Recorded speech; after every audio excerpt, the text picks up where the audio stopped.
Bonjour, je suis l'abbé Francky Roméo Tchoa, prêtre du diocèse de Bafan et directeur des OPM du même diocèse. Je vais commenter avec vous l'évangile de Jésus-Christ selon saint Matthieu, chapitre 15, versets 21 à 28, qui est en fait la rencontre de Jésus avec la Cananéenne. Il faut dire qu'il y a des rencontres qui changent une vie. Celle que l'Évangile nous fait contempler aujourd'hui en est une, ça c'est sûr. Sur une terre étrangère, loin des frontières d'Israël, une femme anonyme ose franchir une autre frontière. Plus difficile encore, celle qui semble la séparer de Dieu. Elle est cananéenne.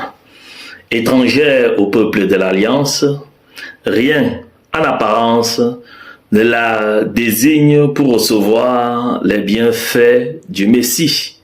Pourtant, la souffrance d'une mère est plus forte que tous les obstacles. Son enfant est tourmenté, son cœur est brisé, et elle n'a plus qu'un seul refuge, Jésus.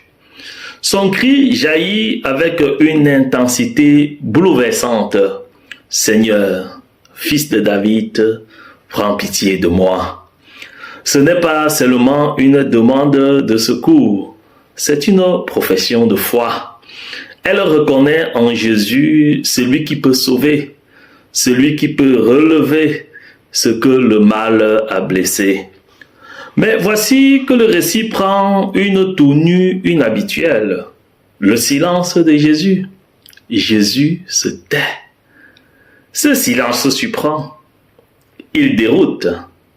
Nous aurions voulu une réponse immédiate. Un geste de compassion. Un miracle sans attendre. Pourtant, combien ce silence ressemble à ce que nous traversons dans notre propre vie. Qui n'a jamais eu l'impression que ses prières restaient sans écho, qui n'a jamais entendu une réponse qui semblait ne jamais venir. L'Évangile nous enseigne alors une vérité essentielle. Le silence de Dieu n'est pas son absence. Dieu se tait parfois, non pour nous abandonner, mais pour approfondir notre confiance. Une foi qui ne connaît jamais l'épreuve risque de demeurer fragile. Une foi éprouvée devient une foi solide, enracinée, capable de traverser la tempête. La Cananéenne, elle, ne renonce pas. Elle ne se laisse pas ni décourager par le silence, ni arrêter par le regard, ni intimider par les paroles qui semblent la repousser. Elle s'approche davantage, se prosterne devant Jésus et prononce cette prière d'une simplicité désarmante. Seigneur, viens à mon secours. N'est-ce pas, au fond, la prière de toute l'humanité? La prière des parents qui s'inquiètent pour leurs enfants, des malades qui espèrent une guérison, des familles éprouvées, de ceux qui cherchent un sens à leur existence. Lorsque tout vacille, il reste toujours une invocation. Seigneur, viens à mon secours.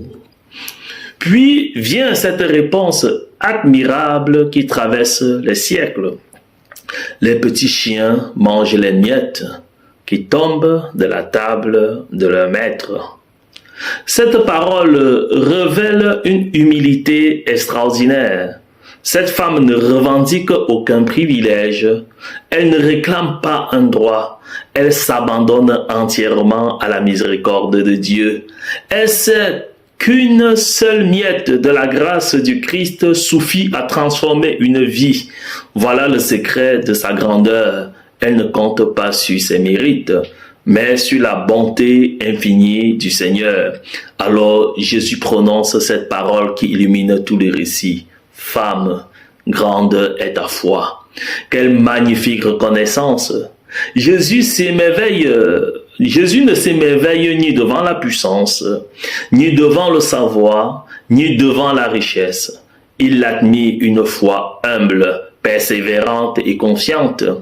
Une foi qui refuse de céder au découragement, une foi qui continue d'espérer même lorsque tout semble fermé.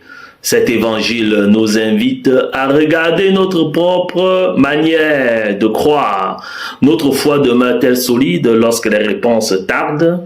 Savons-nous continuer à prier lorsque Dieu semble silencieux? Acceptons-nous de lui faire confiance sans exiger qu'il agisse selon nos attentes ou notre calendrier? La calanienne nous rappelle que Dieu n'est jamais insensible à la prière qui monte d'un cœur sincère. Aucune larme ne lui est étrangère, aucune détresse ne lui est indifférente. Il entend toujours celui qui s'approche de lui avec humilité et persévérance.